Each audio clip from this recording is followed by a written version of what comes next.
Assalamualaikum warahmatullahi wabarakatuh. Alhamdulillahilladzi bi ni'matihi tatimmus shalihat. Asyhadu an la ilaha illallah wahdahu la syarikalah wa asyhadu anna abduhu wa rasuluh la nabiyya ba'dah. Allahumma salli wa sallim ala nabiyyina wa rasulina Muhammad sallallahu alaihi wasallam wa ala alihi wa ashabihi wa man tabi'ahu bi ihsani ila yaumiddin, amma ba'du. Bapak Ibu jamaah rahimakumullah, di tengah hujan deras tadi sore alhamdulillah kita kemudian merasakan antara hujan deras dengan terang. Pilih yang mana Bapak Ibu, deras atau terang? Dua-duanya dalam setiap kondisi dan juga keadaan. Maka kita berdoa Allahumma ja'al sayyiban nafi'an, dan juga kita berdoa alhamdulillah ala kulli halin. Segala puji bagi Allah dalam setiap kondisi keadaan. Ketika hujan deras, oh berarti Allah memberikan kesempatan kita untuk banyak-banyak doa. Tadi Bapak Ibu sempat doa apa tadi ketika hujan deras? Ini kan? Ya, doa saya mahasiswa yang di jalan yang kehujanan mudah-mudahan selamat sampai tujuan. Kemudian yang kedua adalah dalam kondisi yang terang juga, alhamdulillah kita sempat tadi beberapa saat padam listrik dan kemudian juga tetap nyala. Saya tiktokan sama Pak Dan nih, kalau nyala berangkat, kalau nggak nyala udah. Karena juga pernah terjadi nyampe masjid di daerah utara, ternyata pada gelap-gelapan, cuman satu masjid. Nah, rumah sebelahnya nyala, sebelah utaranya nyala, sebelah selatan nyala, masjid itu gelap. Alhamdulillah. Jadi bapak-bapak pengurusnya sedang ngurus ke PLN. Kok PLN? Kok cuman masjid kami yang gelap gini? Udahlah Pak, banyak ta'awud itu. Diruqyah masjidnya diruqyah. Yang lain kanan kiri. Jadi kalau sederet mati biasa kan. Ini kanan kirinya nyala, masjidnya yang mati. Dan alhamdulillah terus nyala. Nyalanya adalah setelah ba'da isya baru nyala. Nah, jamaah rahimakumullah. Jadi menjadi terang kalau ada listrik. Listrik itu kan berarti kan ada pemantiknya. Sama seperti diri kita, menjadi terang diri kita kalau ada yang meneranginya. Nah, yang meneranginya itu adalah tazkirah, peringatan dari Allah Subhanahu wa taala. Ada yang kemudian seseorang mendapatkan peringatan dari Allah kemudian diam-diam baik. Bahkan ada yang menolak, tapi kemudian ada yang mengambil manfaat dari itu. Sama seperti hujan kalau jatuh di tanah, ada yang kemudian jatuh tanah, udah ngalir aja, selesai. Nggak ngaruh tuh, nggak ngaruh. Mungkin tanahnya di aspal kali, jadi nggak meresap. Ada yang kemudian meresap, ditahan. Ada yang kemudian terus menumbuhkan tanaman, memberi manfaat. Nah, ini kaitannya dengan pembahasan kita surah Al-A'la pada malam kali ini. Kita ngambil ayat yang ke-9 dari ayat ke-9 dan ke-19. At-tazkiru wa tazkiyatun nafsi wal amalu lil akhirah. At-tazkir, peringatan, wa tazkiyatun nafs, penyucian jiwa, dan amal untuk akhirat. Ini pembahasan kita sampai bagian akhir dari surah Al-A'la. Nah, jamaah rahimakumullah, kita akan lihat a'udzubillahi minasyaitonirrajim. Fadzakir in nafa'ati dzikra. Fadzakir, fa-nya adalah fa, maka zakir, sampaikanlah peringatan. Zakkara yudzakiru zakir, sampaikanlah peringatan. Jadi zakir ini itu digunakan untuk mengingatkan orang yang sudah tahu tapi dia tuh lupa. Orang yang tahu tapi dia lalai, maka zakir, sampaikanlah peringatan atau peringatkanlah. In nafa'ati dzikra, in jika nafaat bermanfaat, az-zikra peringatan itu. Kalau peringatan itu bermanfaat, peringatilah dia. Maknanya ada orang yang diberi peringatan tapi tidak mau mengambil manfaat dari peringatan tersebut. Itu manusiawi. Misalkan ada yang menyatakan dalam satu realita, pulang dari umroh murtad Pak. Pulang dari umroh murtad. Maka kalau itu terjadi di lingkungan kita, Allah tidak akan merasa rugi dengan satu orang yang kemudian keluar dari agamanya. Allah tidak akan gelisah, tidak akan khawatir. Sekalipun yang murtad memberikan kesaksian ini itu telah merasakan ini, telah terserah. Tapi bagi Allah enggak ngaruh. Murtadnya satu orang enggak pengaruh bagi Allah SWT. Kalau bahasa kita EGP. Nah, tahu Pak? emang gue pikirin. Murtad terserah. Nah, gitu. Nah, maka kemudian peringatan bagi kita yang sudah berislam, maka wala tamutunna illa wa antum muslimun. Dan janganlah kalian meninggal dalam keadaan kecuali dalam keadaan berislam. Fadzakir, maka sampaikanlah peringatan in nafa'ati dzikra, jika peringatan itu kemudian bermanfaat. Ada kata in, maka ini menjadi syarat. Saya zakkar may yakhsha. Zakkara yuzakkiru nih. Zakkara tazakkara yatazakkaru. Akar katanya sama dengan yang di atas, zal kaf dengan ra. Saya zakkaru. Maka diingatkan kelak akan memberi makna segera. Fi'il mudhari' makna adalah nanti, tapi memberi makna segera. Beda dengan saufa. Saufa itu akan, juga akan, tapi akannya saufa itu masih lama. Kalau akannya itu cepat. Ya. Saya zakkaru may yakhsha. Akan yazakkaru, mengambil pelajaran peringatan di atas tadi, man, orang yang laki atau perempuan, dan kemudian menjelaskan ini adalah orang yang sudah berakal, ya. Man yakhsha, dia itu takut kepada Allah Subhanahu wa taala. Dalam menggambarkan ketakutan kepada Allah lebih menggunakan kata yakhsha, bukan khofa yakhofu. Innama yakhshallaha min ibadihil ulama. Innama yakhsha, kalau kita lihat khasya yakhsha, yakhsha, ya kha, kemudian nih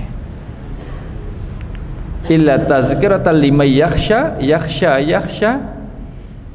yakhsha, kemudian innama yakhshallaha min ibadihil ulama. Mana kata innama yakhshallaha min ibadihil ulama? Min ibadihil ulama. Nah, kita lihat. Jadi kata khasya yakhsha itu adalah memberi makna orang yang takut, tapi takutnya mendekatkan diri kepada Allah. Jadi kalau orang takut, misalkan seseorang yang takut kok dia itu menjauhi, maka tidak digunakan kata yakhsha di dalam Al-Quran. Yakhsha itu kemudian diartikan orang yang takut kepada Allah, takutnya itu malah mendekati yang ditakuti, mendekatkan diri kepada Allah dengan melaksanakan perintah dan meninggalkan larangannya. Dan karakteristik ulama itu demikian. Karakteristik ulama adalah semakin bertambah ilmunya, semakin takut kepada Allah. Kemudian semakin takut kepada Allah, semakin mendekatkan diri kepada Allah. Jadi takutnya itu mendekatkan diri, bukan kemudian menjauhi atau melarikan diri dari yang ditakuti.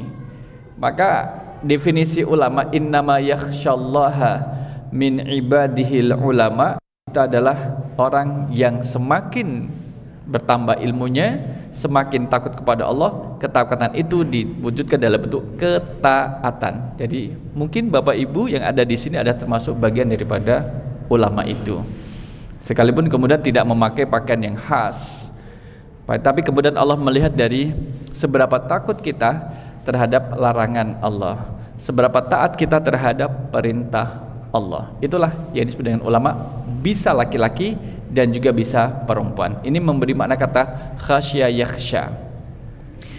Orang yang takut kepada Allah akan mengambil pelajaran dari peringatan itu, wa yatajannabuhal ashqa, wa dan yatajannabu, tajannaba yatajannabu, dia akan menjauhi al ashqa, orang-orang yang celaka.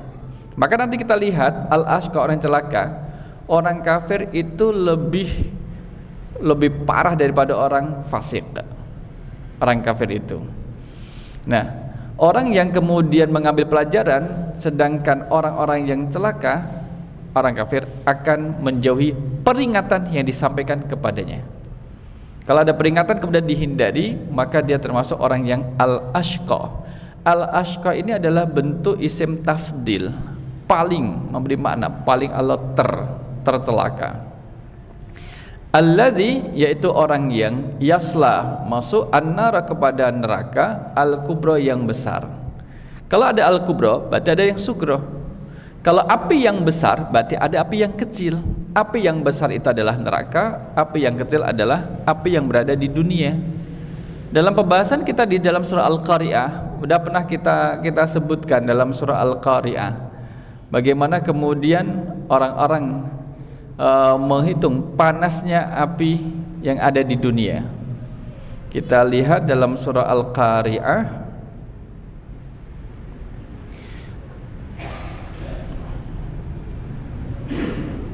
dan kita lihat, wa amma man khaffat mawazinuhu fa ummuhu hawiyah wa ma adraka ma hiya narun hamiyah. Dalam penjelasan neraka hawiyah, Dr. Wahbah Zuhaili menyebutkan bahwa api yang ada di dunia, apinya anak Adam ada di dunia itu adalah baru 1/100-nya panasnya api di neraka.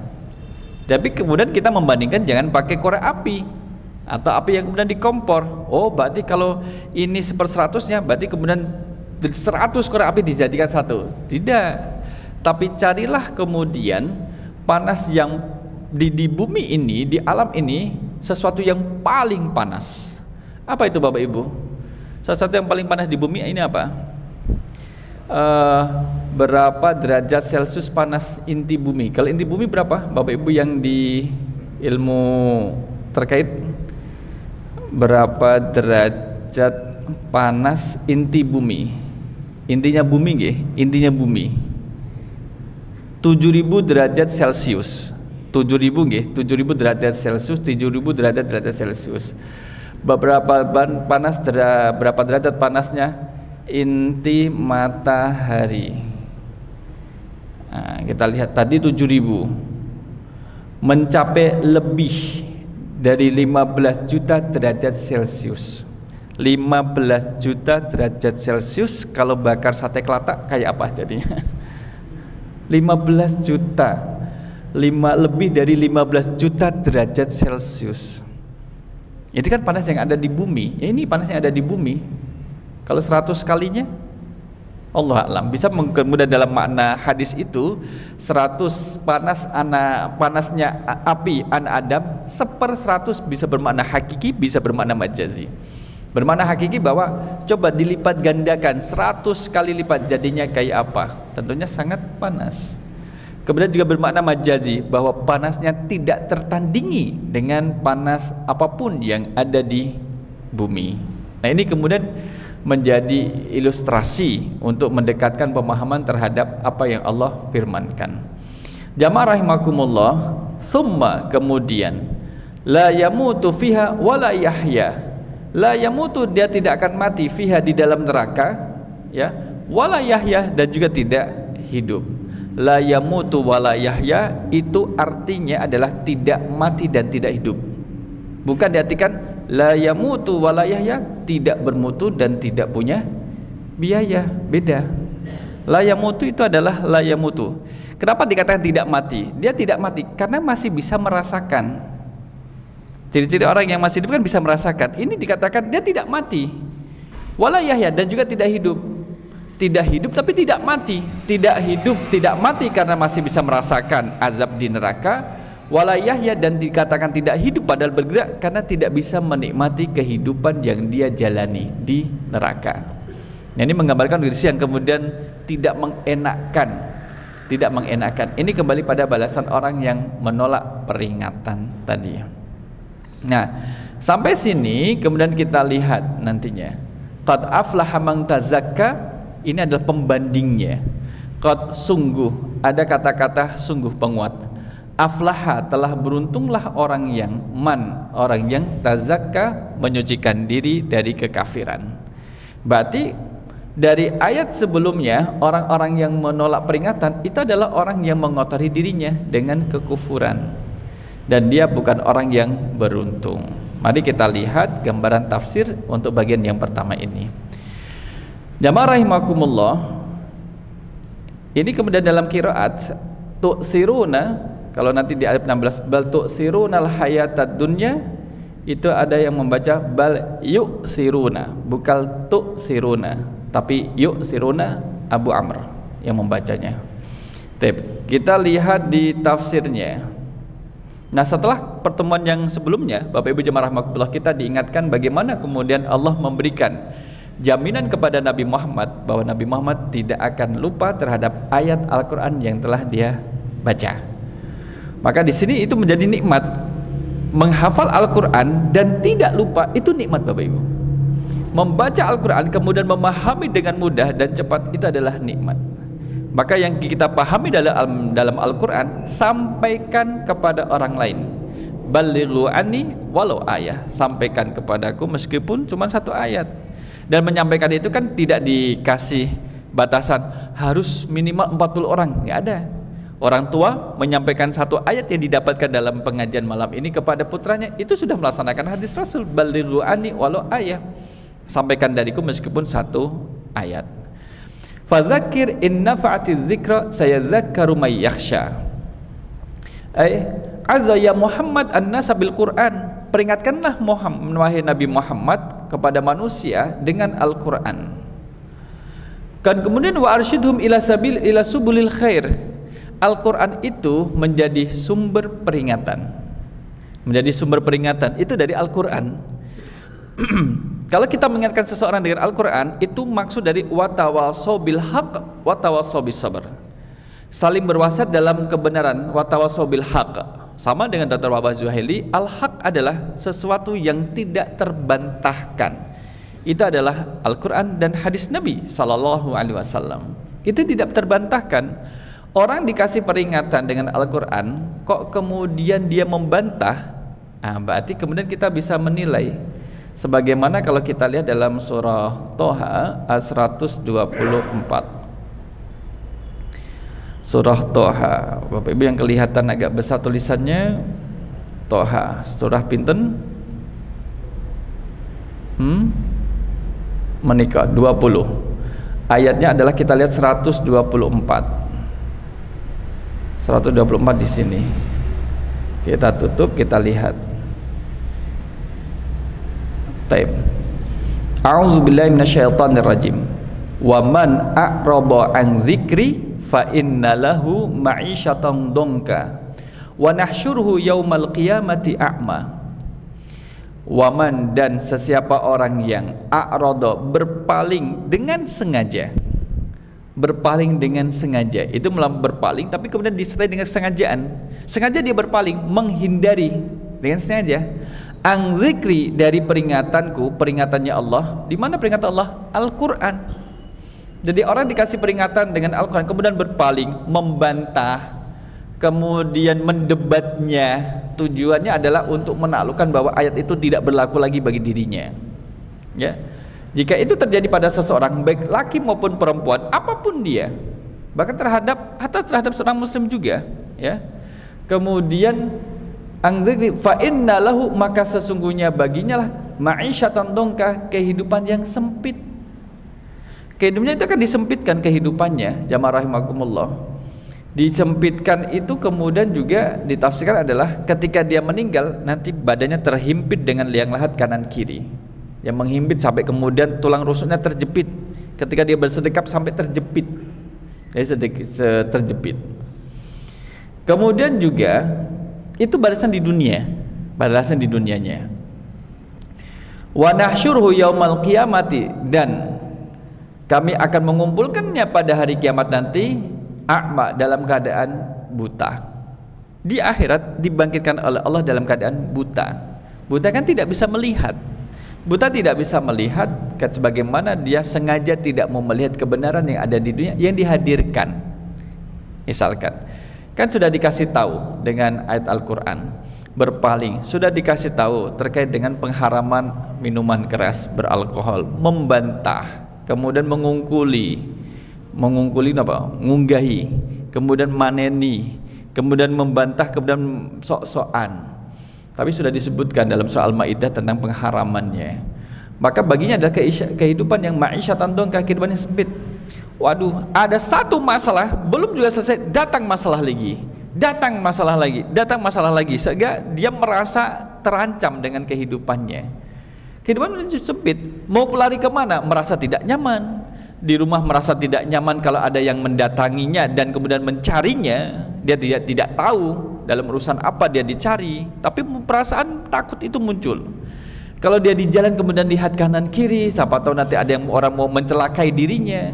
Di satu tempat dia juga merasa khawatir, ma'isyatan dongka, kehidupan yang sempit. Jadi mereka tidak nyaman dengan kehidupan di dunia, dikarenakan dia berpaling dari peringatan Allah. A'rada an dzikri. Wa nasyuru yaumal qiyamati a'ma. Maka ketika di akhirat dibangkitkan dalam keadaan buta, dia akan membantah. Qala, dia mengatakan, Rabbi lima hasyartani a'ma wa qad kuntu basira.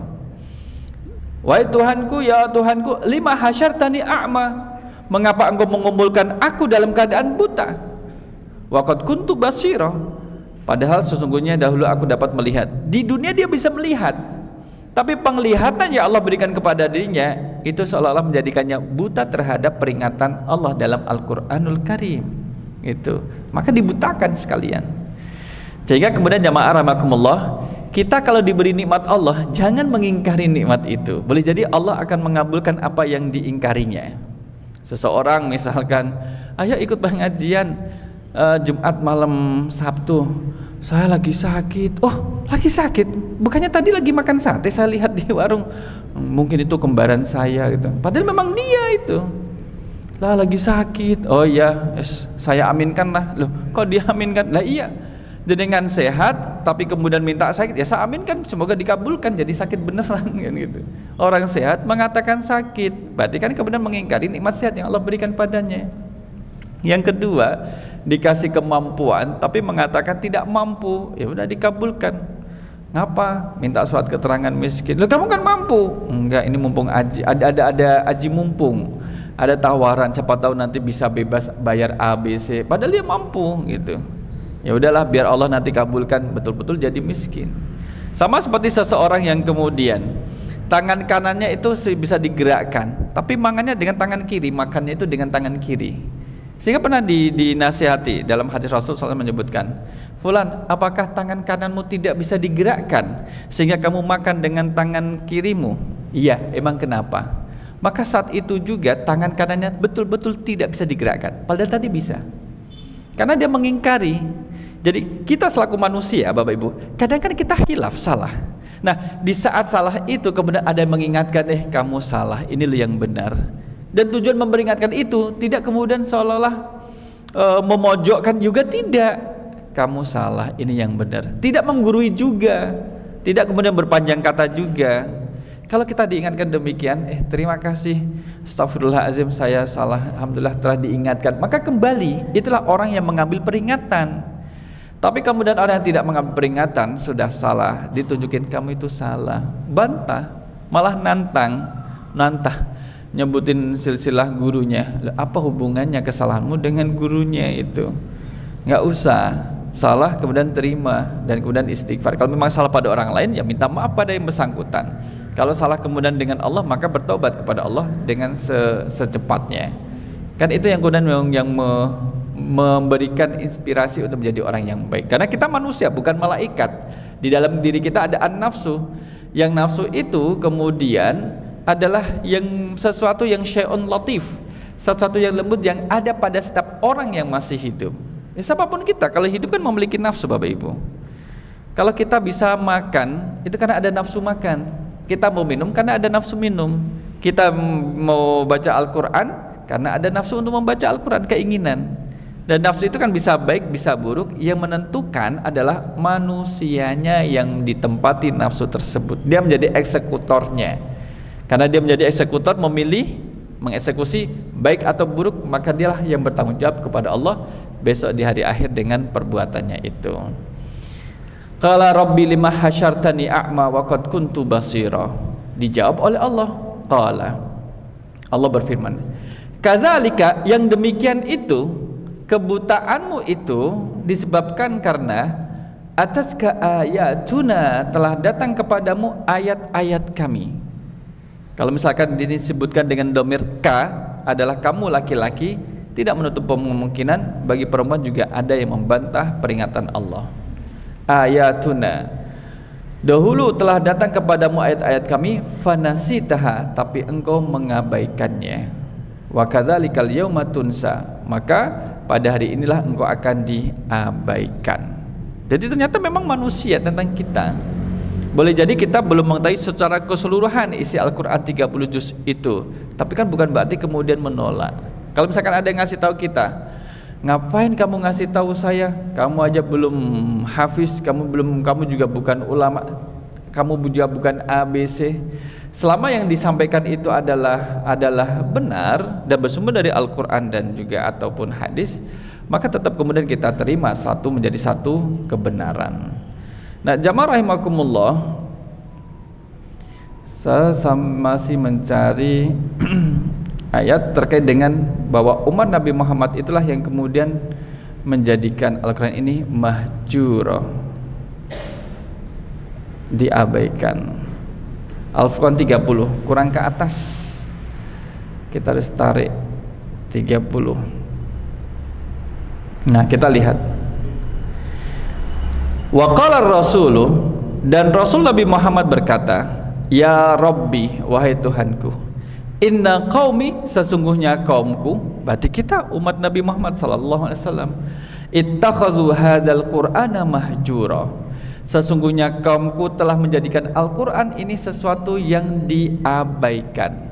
Ternyata yang mengabaikan Al-Quran adalah umat Nabi Muhammad, ya kan, mengabaikan. Sama kemudian lanjutannya dalam surah Toha tadi, ayat 124, 125, 126 itu. Maka hati-hati bagaimana kemudian mengabaikan Al-Quran. Kita lihat bahwa karena di dalam Al-Quran itu adalah berisi peringatan-peringatan, dan Rasul juga sudah menyampaikan isi-isi yang ada di dalam Al-Quran itu, tapi kemudian mereka orang-orang yang didakwai oleh Rasul pada masa itu adalah tidak mau mendengarkan apalagi mengamalkan. Maknanya adalah mengabaikan, tidak mau mendengarkan apalagi mengamalkan. Jadi kalau tahapannya agar kita tidak termasuk orang yang mengabaikan Al-Quran, maka menjadi orang yang senang mendengarkan Al-Quran. Kalau sudah mendengarkan Al-Quran, karena kita membacanya, maka kemudian memahami isi dan kandungan dalam Al-Quran. Malam ini kita berusaha untuk memahami ayat 9, 10, 11 dari surah Al-A'la. Kalau sudah paham, maka mengamalkan isi kandungan dalam Al-Quran. Kalau sudah diamalkan, maka sampaikanlah, ajarkan kepada orang lain dengan apa yang sudah diamalkan itu. Kemudian jadilah penolong bagi Al-Quran. Maka semampu kita mampunya mengajarkan, ajarkan Al-Quran. Kita mampunya, aduh Ustaz, saya tidak mampu mengajarkan Al-Quran, tapi saya bisa membantu membangunkan rumah Al-Quran. Boleh berkontribusi terhadap sesuatu yang berkaitan dengan Al-Quran. Saya bisa bantu untuk pengadaan Al-Qurannya, masih ada kaitannya dengan Al-Quran. Saya bisa bantu untuk menyediakan konsumsi bagi setiap orang yang membaca Al-Quran di tempat ini, disediakan konsumsinya. Hal-hal yang berkaitan dengan Al-Quran kemudian dia penuhi, maka akan mendapatkan kebaikannya. Nah, jamaah rahimakumullah, maka kembali pada tafsirnya adalah wahdihim ila syara'iddin, dan tunjukilah mereka terhadap syariat-syariat agama, karena ada yang ada di dalam Al-Quranul Karim. Wa dzakir haitsu tanfa'uz dzikra, berilah peringatan. Tugas Nabi Muhammad SAW adalah menyampaikan peringatan tersebut. Sebagaimana tugas kita Bapak Ibu menyampaikan, kemudian menyampaikan kandungan yang ada dalam Al-Quran dengan penyampaian yang baik, kemudian mendoakan dengan doa yang baik kepada orang yang menerima peringatan tersebut. Maka di sini wannasu nau'ani, ada dua kelompok orang ketika mendapatkan peringatan dari Al-Quran. Fariqun tanfa'uhu al-mau'izah, adalah kelompok yang mengambil manfaat mau'izah, peringatan yang disampaikan kepadanya. Wa fariqun la tanfa'uhu, ada kelompok yang tidak mau mengambil manfaat. Sudah nggak mau mengambil manfaat, tidak mau mendekat-dekat dengan Al-Quranul Karim. Oleh karena itulah orang yang mengambil manfaat dari peringatan dikatakan adalah orang yang takut kepada Allah dengan hatinya, maka dia mengambil manfaat. Boleh jadi kita di sini insya Allah termasuk orang-orang yang takut kepada Allah. Wa ya'lamu annahu mulaqihi, dan orang yang mengambil peringatan adalah mereka yang tahu bahwa kita akan bertemu dengan Allah, dan kita yakin kan kita akan bertemu dengan Allah. Senikmat-nikmatnya nikmat yang Allah sediakan di akhirat nanti adalah ada yang lebih nikmat. Ada kan nikmat surga, ada yang kemudian lebih nikmat melihat zatnya Allah, itu nikmat. Dan Allah hanya mau memperlihatkannya kepada orang-orang yang beriman. Terhadap orang kafir, jangan Allah berbicara dengannya.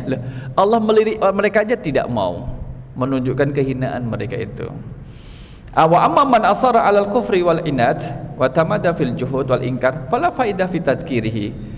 Kalau orang memang basicnya adalah orang yang kufur, kemudian suka membantah, membangkang, kemudian adalah yang ingkar, ya mereka tidak akan mengambil manfaat. Tetapi kemudian tetap disampaikan, tidak mengambil manfaat dari peringatan yang disampaikan kepadanya. Oleh karena itu, jamaah rahimakumullah, dalam menyampaikan satu mau'izah kan ada dengan cara yang baik. Misalkan, ngapunten, ini kemudian contoh yang tidak baik. Seseorang melihat seseorang yang lain sedang salat di masjid, ketika sujud misalkan, sujud itu tangannya kan saja diangkat, dia meletakkan lengannya di alas sujudnya.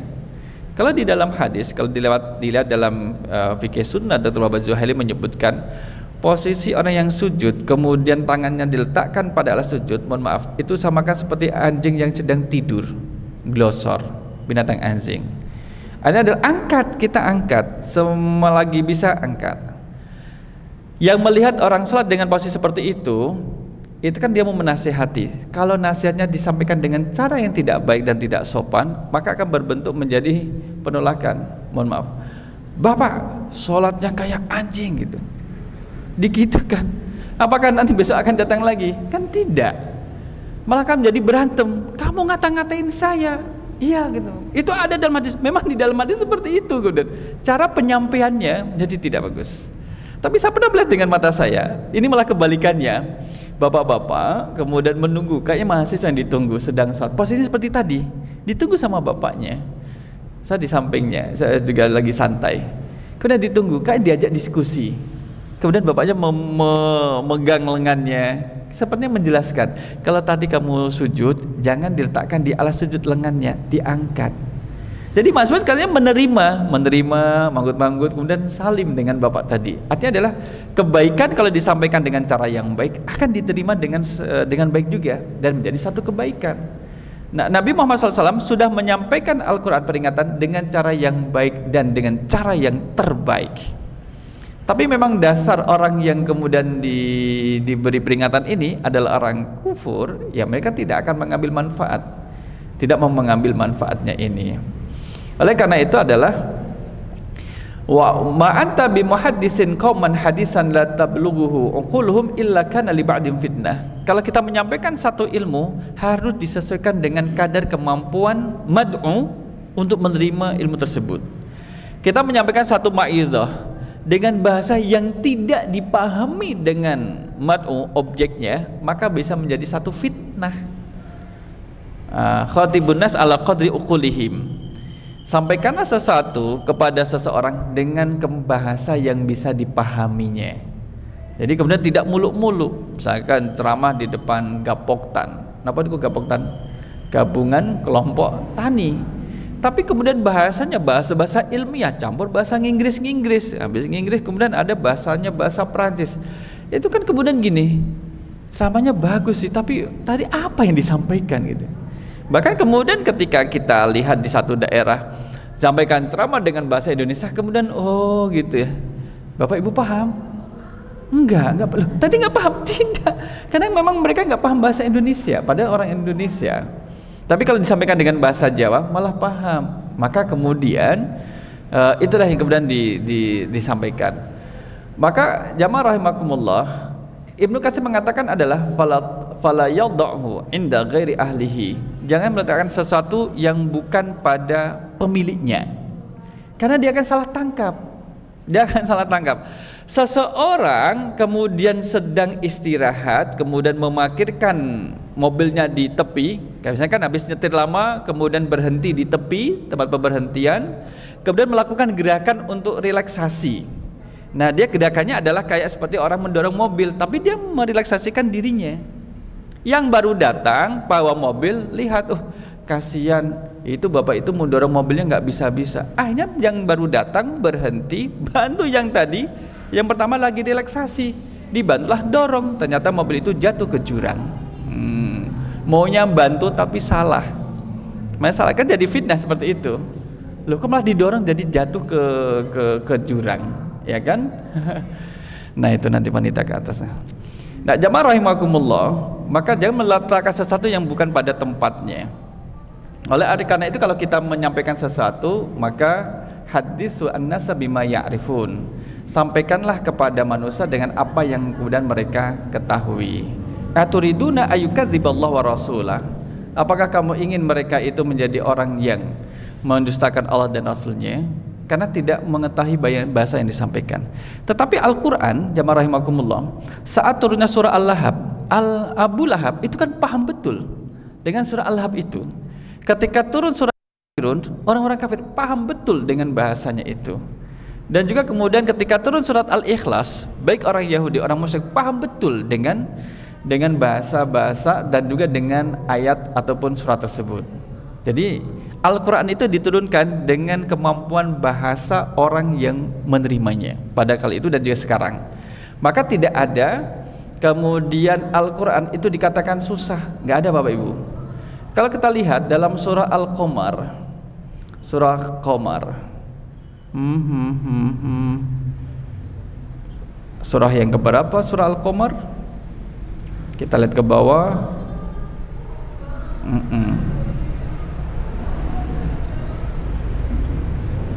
Kok nggak ketemu? Ini menikah. Kita lihat dalam ayat 17. Mulai dari ayat 17. Ini menjadi bukti bahwa tidak ada kesulitan di dalam membaca dan memahami Al-Quran. Ini ya. Ini. A'udzubillahi minasyaitonirrajim. Walaqad yassarnal Qur'ana lidzikri fahal mim muddakir. Sungguh kami benar-benar telah memudahkan Al-Quran sebagai pelajaran. Allah yang memudahkan. Jadi Al-Quran itu kemudian disampaikan diturunkan Allah dengan bahasa yang mudah. Yang mudah. Apapun lidah kita, insya Allah bisa membaca Al-Quran. Kalau misalkan Ustaz, saya tuh udah baca Al-Quran tapi kok gak bisa-bisa. Mungkin niatnya belum tebal, mungkin niatnya yang masih setengah-setengah, belajarnya masih ngisi-ngisi kekosongan, mungkin. Maka kemudian harus diperkuat niatnya. Fahal mim muddakir, maka adakah orang yang mau mengambil pelajaran? Ayat 17 ini dengan maksud bunyi ayat dan terjemahannya ini Bapak Ibu, itu Allah ulangi dalam ayat 22. Dan ada soal yang sama. Walaqad yassarnal Qur'ana lidzikri fahal mim muddakir. Sungguh kami benar-benar telah memudahkan Al-Quran sebagai pelajaran, maka adakah orang yang mau mengambil pelajaran? Allah ulangi lagi dalam ayat 30 di dalam surah yang sama. Oh, kok nggak ada? Nah, baru muncul. Tadi koneksinya Bapak Ibu. 32. Kita lihat 32. Walaqad yassarnal Qur'ana lidzikri fahal mim muddakir. Dengan redaksi yang sama. Ada lagi? Ada. Ayat 40. Ayat 40 pada surah yang sama. Walaqad yassarnal Qur'ana lidzikri fahal mim muddakir. Jadi berapa kali Allah berjanji mau memberi kemudahan terhadap Al-Quran? 4 kali. 17, 22, 32 dan 40. Ini adalah nomor ayat Bapak Ibu. Jangan dimak dengan angka-angka. Wih, angkanya angka-angka cantik itu. Jadi angka-angka ayat itu. Nah, itu adalah kemudian Allah memberikan kemudahan. Jadi tidak ada kemudian orang mengatakan susah sama memahami Al-Quran. Mungkin niat kita yang belum. Godairuhu mustajirati ilal ula. Kata-kata mustajirati itu susah untuk diucapkan. Kalau Bapak Ibu mengulangi 3 kali mustajirati, mustajirati, mustajirati, itu berat. Dan itu adalah syair.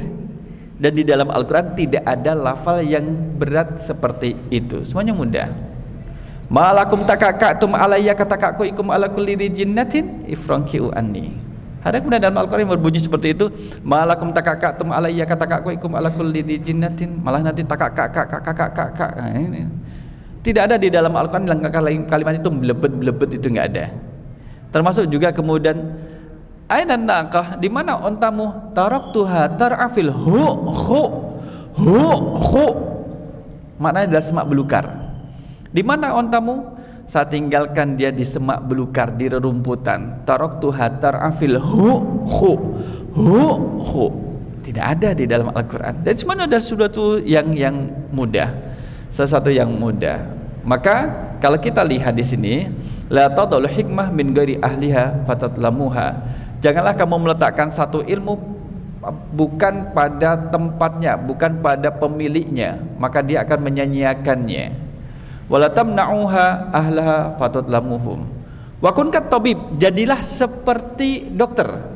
Yadau dawa'ahu, dia meletakkan, memberikan obatnya, haitsu ya'lamu annahu yanfa. Maka dia, dokter itu memberi obat, dokternya tahu sekiranya obat ini itu adalah bermanfaat. Dok, kenapa saya dikasih obat ini? Karena penyakitnya seperti ini, maka obatnya ini. Nah, ini kemudian nyambung obatnya. Sakit kepala, kemudian dikasih obat apa misalkan yang tidak nyambung, kasih obat yang lain. Nah, kan gitu. Jadi nggak nyambung. Maka jadilah seperti dokter yang kemudian memberi obat terhadap pasien yang sesuai dengan kondisi sakitnya. Dok, saya kok pusing, kok tidak dikasih obat, cuman dicoret-coret kepala saya. Iya, tak tulisi uang 100.000, siapa tahu nanti meresap itu. Oh iya ya dok, betul agak berkurang deh rasa sakitnya kepala gitu. Ternyata dia sakit kepala itu bukan karena sakit itu, karena dia terlalu mikir gitu. Gimana biaya dapat uang, gimana, tapi nggak kerja. Jadi kemudian sakit kepalanya, itulah. Nah itulah. Maka jadilah seperti dokter, sama seperti dalam memberi peringatan, ada sesuaikan dengan tingkat kebutuhannya. Dia butuhnya apa? Kalau orang butuh makan, kemudian nih tak kasih buku-buku biar kamu bisa baca dan bisa cerdas. Kami ini lagi lapar, kami perlu makanan bukan buku. Sama seperti kemudian orang yang sudah settle untuk makan minumnya, dia perlu mau belajar tapi bukunya kemudian terus gak ada, terbatas. Nih dikirimin air bersih. Ngapain kirim air bersih? Kami perlu buku-buku referensi. Kami sudah punya sumur kalau air, kami punya tandon sudah penuh dengan air. Ngapain kami dikirim air bersih? Nanti menjadi muspro, sesuatu yang kemudian tidak bermanfaat. Maka perhatikanlah apa kemudian yang diperlukan oleh orang yang memerlukan peringatan. Beberapa kemudian surah atau ayat Al-Quranul Karim itu ada yang turun untuk menjawab kebutuhan yang terjadi di tengah masyarakat. Ya kan, kalau kita lihat misalkan turunnya Al-Falaq dengan An-Nas, karena untuk menjawab masalah yang sedang terjadi yang melilit Nabi SAW dalam bentuk sihir. Masih ingat siapa yang menyihir Rasul? Pertemuan kita pertama berapa tahun yang lalu Pak ya? Berapa tahun yang lalu Bu itu? Siapa yang menyihir Rasul SAW? Sinten Pak? Penyihir lah, mikir-mikir penyihir. Nggak mungkin kan kemudian kalau petani menyihir Rasul? Penyihir. Namanya adalah Labid bin A'som, yang kemudian dikasih upah 3 dirham dan dibantu oleh anak-anak perempuannya. Anak-anak perempuan dari Labid bin A'som itu kemudian turunlah surah Al-Falaq dan juga surah An-Nas menjawab, sehingga kemudian langsung diaplikasikan dan sahabat menjadikannya sebagai wirid ketika menjelang tidur, wirid diantara wirid ketika selesai sholat. Ya kan? Amarani Rasulullah SAW an aqra bil muawwidatin fi duburi kulli salatin. Uqbah bin Amir, kalau kita membahas Al-Ikhlas, Al-Falaq, An-Nas, itu banyak hadis dari Uqbah bin Amir yang meriwayatkannya. Maka Uqbah mengatakan, Rasul SAW memerintahkan aku untuk membaca muawwidzat Al-Ikhlas, Al-Falaq, An-Nas fi duburi kulli salatin, setiap selesai salat. Maka tadi kita membaca Al-Ikhlas, Al-Falaq, An-Nas.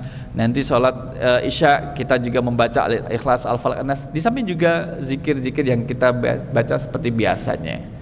Maka turunnya itu menjadi jawaban. Kemudian kita lihat terkait dengan An-Nasr, itu juga turun menjadi jawaban. Idza jaa nasrullahi wal fath, itu menjadi jawaban dari peristiwa yang terjadi pada kala itu. Maka jamaah rahimakumullah, ada kemudian sisi lain dari ayat 9-10. Ana tadkir matlub, peringatan itu diperlukan.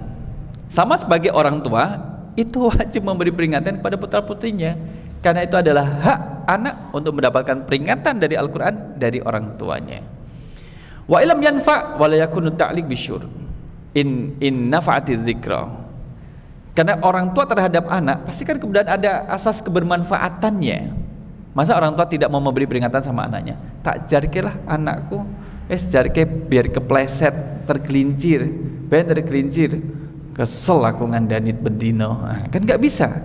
Harus kemudian bersabar memberi peringatan. Sama, jika kemudian kita lihat anak saya ini kayaknya perlu motivasi, perlu penguatan dari sisi misalkan motivasi belajarnya. Bacakan kemudian misalkan surah Iqra, surah Al-Alaq, Iqra bismi rabbikal ladzi khalaq. Dibacakan itu, disampaikan. Biar nanti gemar membaca. Kan membaca adalah jendela dunia. Kita berada di satu tempat, kemudian wawasan kita kemudian luas ke sana kemari. Dimotivasi, oh gitu Pak ya? Iya. Papa sehari baca berapa jam? Dulu masih muda seperti kamu, ya ada 1-2 jam itu Papa membaca. Oh, termotivasi anaknya. Oh sama ya, Mama juga suka membaca. Loh kamu kok tahu? Suka membaca WhatsApp Bapak. Dia suka membaca yang seperti itu. Nah itu dan in nafa'atiz dzikra. Maka jamaah rahimakumullah adalah kita melihat inna nasa fi amril ma'adi salah satu aqsam. Ada orang yang kemudian ketika mendapat nasihat itu ada kalanya adalah orang yang al-qati bisihatihi. Ada yang kemudian al-mutaraddid fihi wal jahid fihi. Ada yang kemudian menerima nasihat itu, ya diterima. Ada yang kemudian yang ragu-ragu. Yopo, masa gitu. Ada yang kemudian ingkar, ya. Tapi kemudian orang yang kemudian menerima dan agak ragu-ragu, masih ada peluang. Ya, kayaknya sih iya, kayaknya sih tidak. Tapi masih ragu-ragu.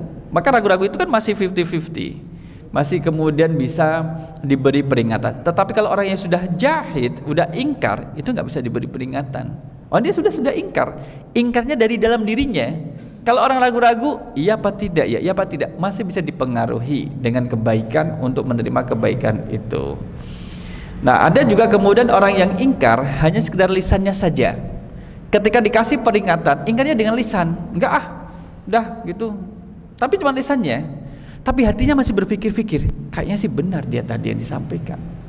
Tapi ada kemudian orang yang kemudian hatinya dilibatkan untuk menolak.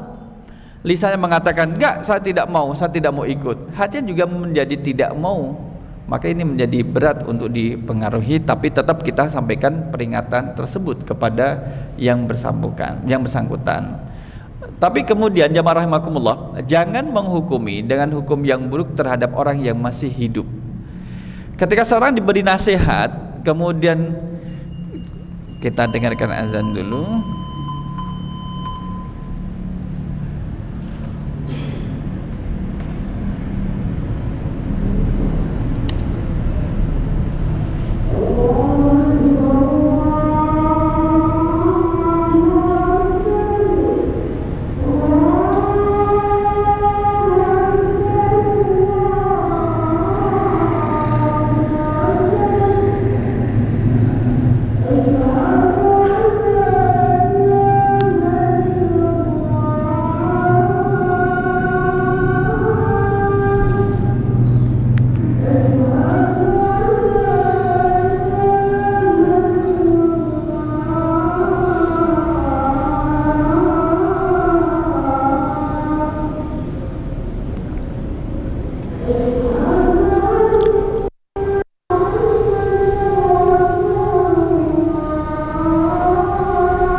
Jamaah rahimakumullah, pertanyaannya adalah bagaimana supaya kita itu mampu menerima peringatan dari Allah?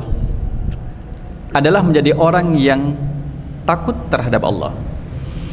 Saya dzakkaru may yakhsha, akan bermanfaat peringatan itu bagi orang yang takut kepada Allah. Lebih teknis lagi, bagaimana supaya kita takut kepada Allah? Pelaksanakan perintah dan tinggalkan larangannya. Maka kalau dikaitkan dengan nafsu, kalau sedikit larangan dilakukan, nafsu itu bikin ketagihan. Maka nafsu buruk akan kemudian menagih. Ayo, kemarin kan sudah melakukan itu, tingkatkan lagi maksiatnya. Lebih besar lagi, lebih besar lagi. Nah, bisa itu kan bisa. Akhirnya kemudian menjadi jauh dari. Maka nafsu mengajak kejahatan itu harus dilawan. Saat kita kemudian mau ke masjid misalkan, alah kamu ke masjid paling juga pengen disebut orang yang alim, itu kan nafsu buruk. Maka dilawan, saya tidak seperti itu. Seolah-olah kita dialog dengan diri kita. Dan insya Allah kita bisa melakukan itu. Atau kemudian di saat kita sedang mau berinfak, ada godaan, alah paling biar disebut dermawan, harus dilawan, jangan dibiarkan. Maka Fudail bin Iyad ketika mengatakan, fi'lul amali li ajlin syirkun. Fi'lul amali, orang mengerjakan satu amalan li ajlin nasi, karena manusia, itu adalah syirik. Karena menyekutukan Allah dengan manusia. Wa tarkul amali li ajlin nas, tidak jadi beramal kan, enggak jadi. Karena ada godaan li ajlin, karena ya. Jadi maunya kan meninggalkan maksiat, enggak jadi meninggalkan maksiat. Tarkul amali li ajlin nas, tidak jadi melakukan kebaikan karena manusia, itu adalah riyaun. Itu adalah riya. Melakukan kebaikan karena manusia adalah syirik, meninggalkan kebaikan karena manusia itu adalah riya. Ini menurut Fudail bin Iyad. Bagaimana ikhlas? Al-ikhlasu antusafya bainahuma. Ikhlas itu kita bersihkan dari keduanya itu. Melakukan kebaikan bukan karena manusia, melainkan Allah. Meninggalkan amalan bukan juga karena manusia, melainkan karena Allah. Meninggalkan maksiat itu bukan karena manusia, tapi melainkan Allah. Inilah yang menjadikan kita menjadi semakin takut kepada Allah Subhanahu wa taala. Apabila kemudian jatuh pada satu kemaksiatan, maka kembalilah kepada Allah Subhanahu wa taala sebagaimana kemudian dalam surah Ali Imran 133, 134 dan 135. Nggih. Berkatan ibu bapak jamaah rahimakumullah, sebagai tazkirah peringatan kita pada malam kali ini dan sebagai bahan renungan sebelum nanti kita istirahat di malam hari. Semoga bermanfaat dan kita cukupkan dengan doa kafaratul majlis.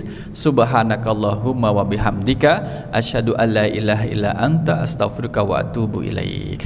Aku qouli hadza astaghfirullah li wa lakum. Wassalamualaikum warahmatullahi wabarakatuh.